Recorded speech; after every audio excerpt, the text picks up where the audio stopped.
नमस्कार दोस्तों, current affair जी के चैनल में आप सबका स्वागत है। अगर आप मेरे चैनल पर पहली बार आए हैं तो चैनल को सब्सक्राइब कर लीजिए ताकि आपको आने वाली हर वीडियो की नोटिफिकेशन मिल सके।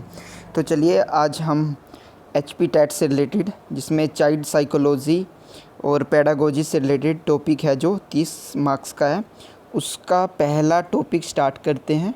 अगर आपने मेरा पुराना वीडियो नहीं देखा है जिसमें मैंने एचपी टेट के सिलेबस की चर्चा की है तो कृपया उस वीडियो को देख लीजिए ताकि आपको एक ओवरव्यू मिल जाए कि किस पोर्शन से हमसे कितना पूछा जाएगा और हमें किस पे ज़्यादा फोकस करना है।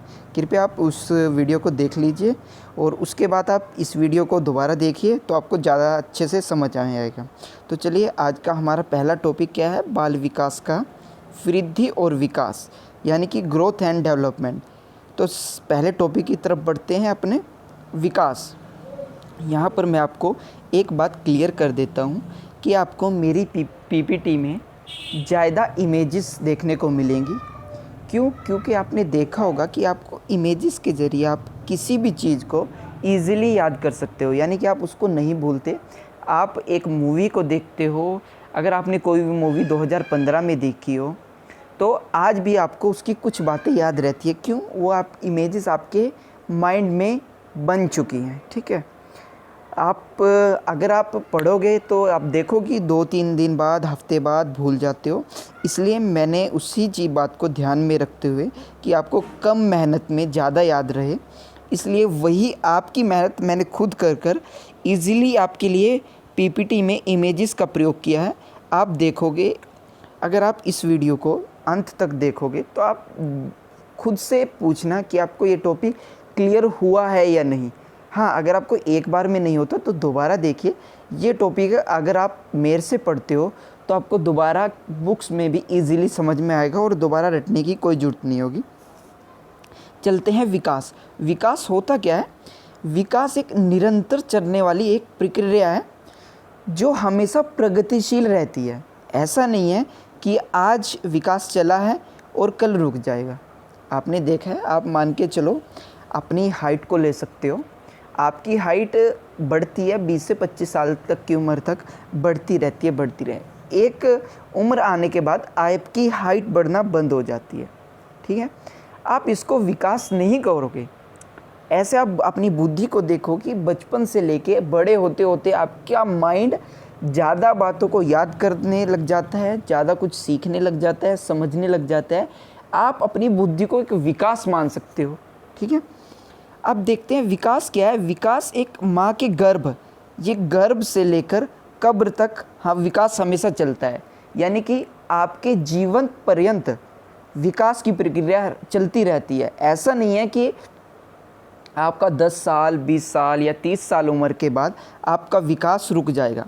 ठीक है, ये याद रखना है आपको कि चाहे आप बच्चे हो या फिर बड़े हो, आपका विकास हमेशा चलता रहेगा।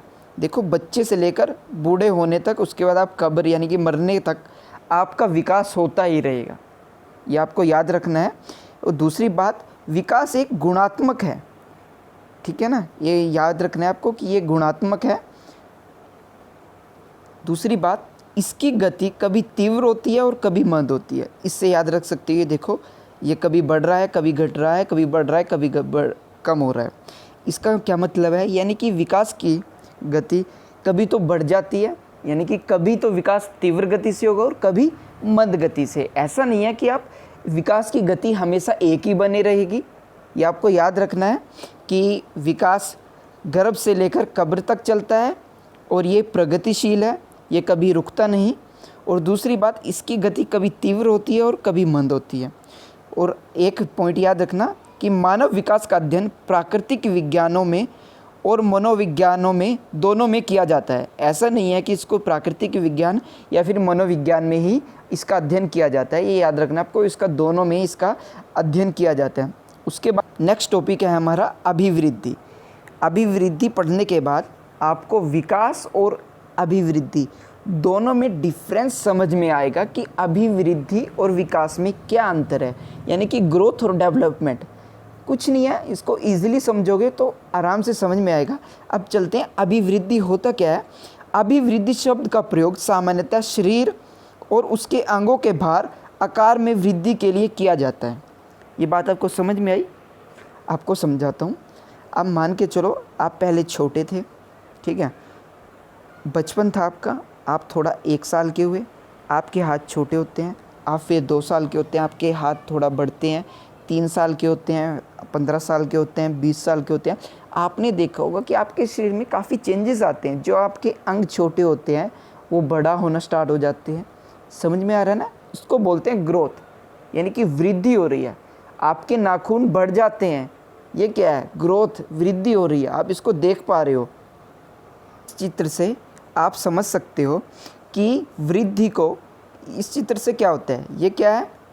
किसी भी चीज़ को, भार को तोलने का तराजू, इसको तराजू बोला जाता है। इससे क्या होता है? हम किसी भी वस्तु को नाप या तोल सकते हैं। उसी तरह ग्रोथ को भी नापा और तोला जा सकता है। कैसे? आप मान के चलो, अगर आपसे पूछा जाए कि आपकी हाइट कितनी है, तो आप बता सकते हो कि मेरी हाइट 5.6 इंच है। ये क्या? आपकी ग्रोथ है। उसके बाद आपसे क्या बोलेंगे कि आपका वेट कितना है, आप आराम से बुलाओगे 40, 60, 80 केजी। ये क्या है आपकी? ये भी आपकी ग्रोथ का पार्ट है। हाँ, अगर आपसे पूछा जाए कि आपकी बुद्धि कितनी है, आप जवाब दे पाओगे? नहीं दे पाओगे ना। इसीलिए क्या बोला जाता है कि विकास को ना तो नापा जा सकता है और ना ही तोला जा सकता है। दोनों में डिफरेंस समझ में आया आपको? आगे बढ़ते हैं। एक सोरेनसन नाम करके व्यक्ति थे जिन्होंने क्या बोला था? विकास एक बहुमुखी प्रक्रिया है। इसमें शारीरिक विकास के अतिरिक्त सामाजिक विकास, मानसिक विकास, आध्यात्मिक विकास, संवेगात्मक अवस्था में होने वाले परिवर्तनों को भी शामिल किया जाता है। अब संवेगात्मक क्या होते हैं? आपको कमेंट बॉक्स में नीचे लिख के बताना है कि संवेगात्मक क्या होता है। अगर आपको नहीं पता है तो कल नए लेक्चर में मैं आपको बताऊंगा। इसीलिए ये बात मैं आपके ऊपर छोड़ता हूँ कि संवेगात्मक होता क्या है। इंग्लिश में और हिंदी में दोनों में आपका इसका मतलब लिख के नीचे कमेंट बॉक्स में लिखना है, ठीक है। हर लोग के अनुसार इन्होंने अभिवृद्धि को मात्रात्मक परिवर्तन तथा विकास गुणात्मक परिवर्तन कहा है। यानी कि इसने मात्रात्मक परिवर्तन किसको कहा है? अभिवृद्धि को। और विकास को क्या है? गुणात्मक परिवर्तन। ये डिफरेंस याद रखना है। ये किसने कहा था? हरलोक ने। ये आपसे पूछा जा सकता है कि किसने अभिवृद्धि को मात्रात्मक परिवर्तन कहा था, तो याद रखना हरलोक ने। और विकास को गुणात्मक किसने कहा था? हरलोक ने। ये दोनों बातें आपको याद रखनी है। अब थोड़ा अभिवृद्धि और विकास में अंतर देख लेते हैं कि अभिवृद्धि और विकास में क्या क्या अंतर है। ये देखो, अभिवृद्धि का स्वरूप बाह्य होता है। इसका मतलब क्या है? आपने देखा होगा कि आपके, जैसे आप अपनी फिंगर, उंगली को देख सकते हो। आपकी उंगली बाहर को बढ़ रही है, आप इसको देख पा रहे हो। आपके शरीर के अंगों में बदलाव आ रहा है, आप उसको देख पा रहे हो। यानी कि अभिवृद्धि क्या एक बाह्य रूप है। आप इसको इजीली देख सकते हो, महसूस कर सकते हो। विकास का स्वरूप आंतरिक होता है। आपको पता चलता है कि मेरी बुद्धि कब बड़ी हो रही है, कब छोटी हो रही है। आप नहीं जान पाते ना, इसलिए इसको क्या बोलते हैं? ये आंतरिक रूप होता है। यानी कि इन दोनों में ये डिफरेंस है, एक बाह्य होता है और एक आंतरिक होता है। नेक्स्ट ऑप्शन है, कुछ समय के बाद अभिवृद्धि रुक जाती है। आपने देखा है आपकी हाइट क्या हमेशा बढ़ रही है? नहीं बढ़ पा रही है ना। एक निश्चित उम्र के बाद, आपकी मान के चलो 20-25 उम्र के बाद आपकी हाइट बढ़ना बंद हो जाती है, ठीक है। उसके बाद विकास क्या है? जीवन पर्यंत चलता है, रहता है, ठीक है ना। विकास ऐसा नहीं है कि अगर आपकी उम्र 30 साल हो गई कि विकास होना रुक जाएगा। नहीं, आपका माइंड इससे अच्छा भी हो सकता है, कभी उसकी गति मंद हो सकती है, कभी तेज़ हो सकती है। मैंने आपको ऊपर बताया था ग्राफ के जरिए कि विकास की कभी गति तीव्र होती है और कभी मंद होती है। इसका प्रयोग संकुचित अर्थ में होता है। ऐसा नहीं है कि आप अभिवृद्धि का प्रयोग हर जगह कर पाओगे, नहीं ना। लेकिन आप अपनी बुद्धि का प्रयोग हर जगह कर पाओगे, ठीक है ना। इसका प्रयोग व्यापक अर्थ में होता है। डिफरेंस समझना है, विकास और अभिवृद्धि। आप अपने शरीर पे, अपने शरीर को एग्जाम्पल बनाकर इजीली समझ पाओगे कि ग्रोथ और विकास में क्या अंतर है। समझ में आ रहा है ना? ग्रोथ क्या है और विकास क्या है। उंगली क्या है आपकी? बढ़ते हुए, नाखून बढ़ते हुए दिखाई दे रहा है, ग्रोथ है। आपकी हाइट किसका पार्ट है? ग्रोथ का पार्ट है। लेकिन आपकी बुद्धि किसका पार्ट है? आपकी बुद्धि किसका पार्ट है? समझ रहे हो ना? ये विकास का पार्ट है। नेक्स्ट ऑप्शन है, इसकी कोई निश्चित दिशा नहीं होती। ये बात भी आपको समझानी पड़ेगी। आपने देखा है आपकी हाइट ऊपर को बढ़ती है। आपका शरीर ऐसा नहीं है कि सिर्फ ऊपर को बढ़ता है, नीचे से भी थोड़ा फैलता है। ठीक है, अगर आपका पेट आज इतना है तो कल थोड़ा मोटा हो जाएगा। आपकी टांगें पतली हैं, कल मोटी हो जाएंगी। बच्चे की छोटी थी मड़ी, इसकी एक निश्चित दिशा नहीं होती, ये किसी भी दिशा में हो सकती है ग्रोथ। ये क्लियर हुआ है ना आपको? ठीक है। उसके बाद इसकी एक निश्चित क्रम होता है, मान रहे हो ना? आपने देखा होगा कि अगर एक 2 साल का बच्चा है, अगर वो आज 2 का टेबल याद कर पा रहा है, 5 साल में वो 10 तक टेबल याद कर पाएगा। उसके बाद 20 साल में उसको मैथ, रीजनिंग या फिर आईक्यू टेस्ट में उसके अच्छे मार्क्स आएंगे। ये सब क्या है? ये ग्रोथ का पार्ट है, सॉरी आपके विकास का, डेवलपमेंट का पार्ट है। ठीक है। अब ये सीधा मापा जा सकता है, यानी कि आपकी अभिवृद्धि को मापा और तोला जा सकता है। मैंने क्या बताया था? आपकी हाइट 5 फुट 6 इंच है या फिर 5 फुट 4 इंच है। आप क्या इसको माप पा रहे हो? आपका वेट कितना है? 80 kg। आप इसको भी तोल पा रहे हो। याद रखना है कि ग्रोथ को मापा और तोला जा सकता है। उसके बाद है विकास। विकास को ना तो मापा जा सकता है और ना ही तोला जा सकता है। ये हो गया हमारा कि एक निश्चित दिशा में होता है।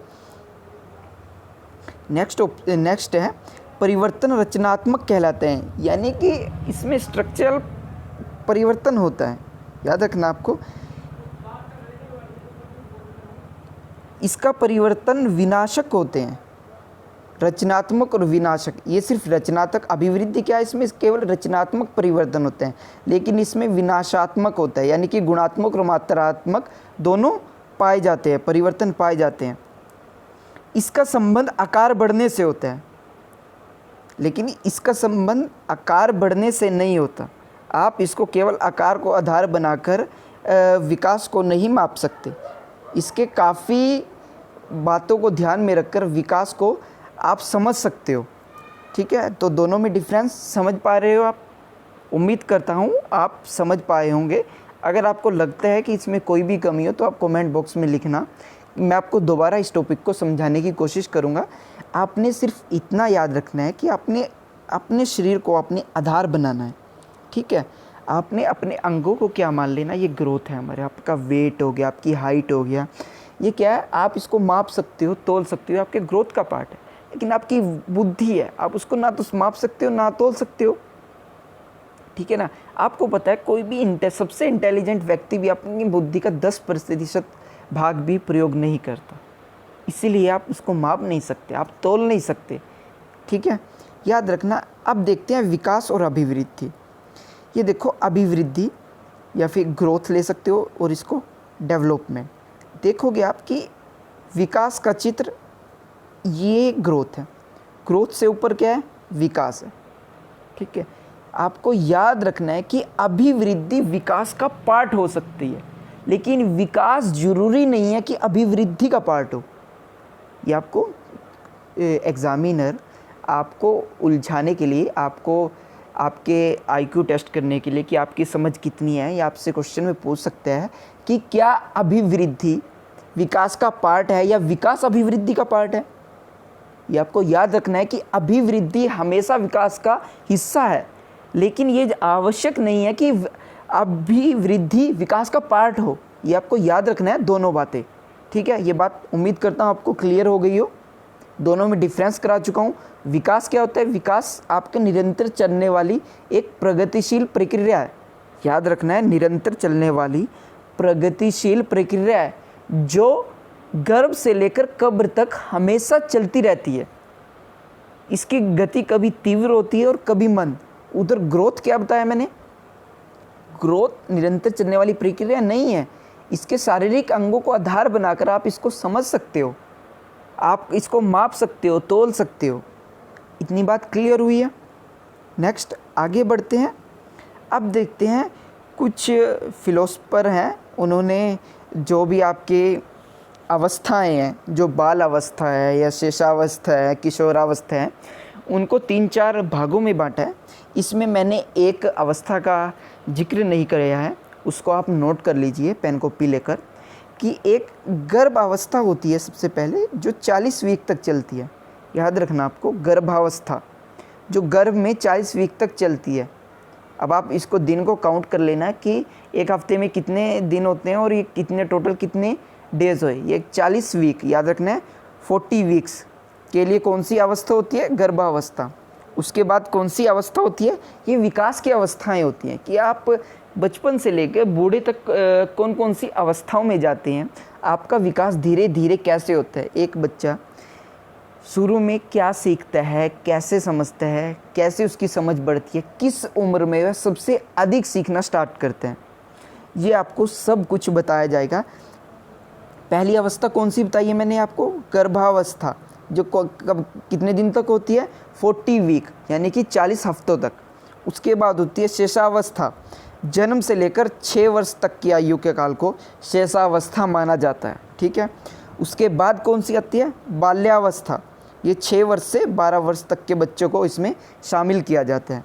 उसके बाद कौन सी आती है? किशोरावस्था, ये कब से होती है? 12 वर्ष से 18 वर्ष तक।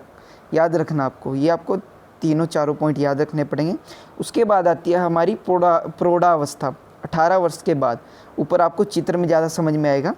ये देखो, ये 6 साल का बच्चा मान सकते हो आप, क्योंकि आपको गुड़ियों से बच्चों को ये उससे खिलौनों से खेलने का पसंद है, इसलिए यहाँ पर एक खिलौना दिखाया गया है कि आपकी ये शेषावस्था है। 6 साल तक उम्र के बच्चे को शेषावस्था में रखा जाता है। उससे पहले कौन सी है? गर्भावस्था, जब बच्चा अपनी माँ के गर्भ में होता है उसको क्या बोलते हैं? गर्भावस्था। 40 वीक तक के पीरियड को गर्भावस्था कहते हैं, ठीक है। उसके बाद होती है बाल्यावस्था, जब बच्चा पढ़ना लिखना समझना, किसी बात को, किसी लैंग्वेज को, 2 से 3 लैंग्वेज को जानना सीखता है। अगर कोई बच्चा सबसे ज़्यादा 2 या 3 लैंग्वेज किस उम्र में सीखता है? 6 से 12 साल। आपने देखा होगा कि अगर उस उम्र में आप बच्चे को इंग्लिश हिंदी सिखाओगे तो ईजिली उसके माइंड में सेट हो जाती है, इसलिए इसको क्या बोल देते हैं? बाल्यावस्था। इसमें बच्चा अच्छे से समझ और सीख पाता है। उसके बाद किशोरावस्था, जिसमें आप स्कूल में जाना स्टार्ट करते हो। ये कब से कब तक है? 12 से 18 वर्ष की उम्र तक को किशोरावस्था बोला जाता है। उसके बाद आता है प्रौढ़ावस्था, ये 18 वर्ष के बाद की अवस्था को प्रौढ़ावस्था बोला जाता है। आप इमेज में देख लो, ये प्रौढ़ यानी कि आप बूढ़े होते जाओगे, प्रौढ़ावस्था में आपको हो जाएगा। उसके बाद आप कब्र में चले जाओगे, ठीक है। हम नेक्स्ट है हमारा बाल विकास की अवस्थाओं के उपनाम। अब इसके बारे में थोड़ी डिटेल से जान लेते हैं। शेषावस्था, ये क्या है? एक सीखने की आदर्श कला है, भावी जीवन की आधारशिला है, यानी कि शेषावस्था पर ही आपके जीवन की नींव टिकी होती है कि आप कितना समझ पाते हो, कितना जान पाते हो। ये जीवन का सबसे महत्वपूर्ण काल है। अगर आपसे 4 ऑप्शन देके पूछा जाए कि किसी भी बाल विकास के लिए कौन उसके जीवन का कौन सा काल सबसे महत्वपूर्ण काल कहा जाता है, 4 ऑप्शन दे देगा, गर्भावस्था, सेवावस्था, बाल्यावस्था या किशोरावस्था। तो याद रखना आपको शेषावस्था, ये उसके जीवन का सबसे महत्वपूर्ण काल होता है। अनुकरण द्वारा सीखने की अवस्था है, इसी में ही मैंने आपको पहले भी बोला था कि इसी उम्र में बच्चा सबसे अधिक सीखता है। उसके बाद होता है तीव्रता से शारीरिक विकास की अवस्था। याद रखना है कि शारीरिक विकास कब होता है? शेषावस्था में सबसे अधिक। आपने देखा होगा कि आजकल बच्चे की हाइट तेज़ी से बढ़ती है, इसी उम्र में वह अपनी हाइट को पाता है। उसके बाद है क्षणिक संवेग की अवस्था। उसके बाद पहुंचते हैं बाल्यावस्था पर। बाल्यावस्था में क्या है? ये एक अनोखा काल होता है, इसमें बच्चा अच्छी आदतें भी सीखता है, बुरी आदतें भी सीखता है। यही अवस्था होती है जो आपके फ्यूचर को डिसाइड करती है। इसमें भावी जीवन की सफल और असफलता की नींव का काल होता है। यही उम्र आपकी बाल्यावस्था ही आपका फ्यूचर डिसाइड करती है कि आप अपने फ्यूचर में क्या बनोगे, कैसा बनोगे। यहीं से आपका बेसिक, आपने देखा होगा कि आपने अगर एक घर, ऊंचा घर बनाना है तो उसकी नींव ही बताएगी कि आप उस घर को कितनी ऊंचाई पर लेके जा सकते हो। वैसे ही आपकी बाल्यावस्था ऐसी अवस्था होती है जिससे किसी भी बच्चे का विकास, उसका फ्यूचर डिसाइड किया जा सकता है, ठीक है। ये प्रारंभिक विद्यालय की आयु होती है। इसमें वैचारिक क्रिया अवस्था होती है। इसमें बच्चे के मन में अजीब अजीब विचार आते हैं, वे लोगों से सवाल जवाब करने लगता है कि नहीं पापा ये कैसा है, मम्मी ये कैसे है, टीचर ये कैसे है, क्यों है, ये सीधा क्यों है, उल्टा क्यों नहीं है। ये मन में चंचल मन होता है, इसमें सवाल भी चंचल पूछता है। तो यही आपकी नींव होती है। इसमें टोली दल समूह की आयु, इसी में आप लड़ाई करते हो, झगड़े करते हो, टोली बनाते हो, एक समूह में रखना सीखते हो, आपको सामाजिक बदलाव आते हैं, सामाजिक प्रक्रिया इसी में होती है, ठीक है। उसके बाद होती है आपकी किशोरावस्था। इसमें क्या होता है, अमूर्त चिंतन की अवस्था।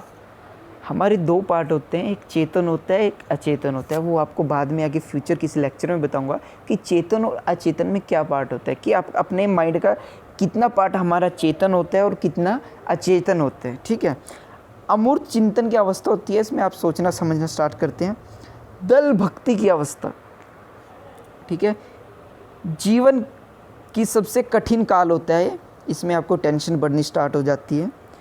अटपटी व उलझन की अवस्था होती है, ये समस्याओं की अवस्था भी होती है, इसमें आपकी समस्याएं बढ़ती जाती हैं, आपको फ़िक्र होने लग जाती है, टेंशन होने लग जाती है कि हम इसको कैसे करेंगे, मेरा फ्यूचर क्या होगा, पापा मुझे डांटेंगे, मम्मी मुझे डांटेंगे, मेरे मार्क्स नहीं अच्छे। लेकिन एक बच्चा होता है, उसको कोई टेंशन नहीं होती उसके मार्क्स अच्छे आए या बुरे आए, सिर्फ उसको पढ़ने से मतलब होता है, खाने से पीने से, और अपने में मगन रहता है। लेकिन किशोरावस्था में आपको कुछ करके दिखाने की उत्सुकता रहती है। किसी को गर्लफ्रेंड की टेंशन हो जाती है, किसी को बॉयफ्रेंड की टेंशन हो जाती है। इसमें क्या होता है, आपके जीवन का सबसे कठिन काल में एंटर कर जाते हो आपको आपका माइंड डाइवर्ट होने लग जाता है। ऐसा नहीं है कि आप एक जगह फोकस करते हो, आज ये सोचोगे आप, कल वो सोचोगे, आप उसकी टेंशन इसकी टेंशन। तो आज के लिए इतना ही है दोस्तों। अगर आपको ये वीडियो पसंद आए तो लाइक और शेयर ज़रूर कीजिए। अगर इसमें आपको कोई भी डाउट हो तो कमेंट बॉक्स में लिख के आप मुझसे कभी भी पूछ सकते हो। धन्यवाद दोस्तों।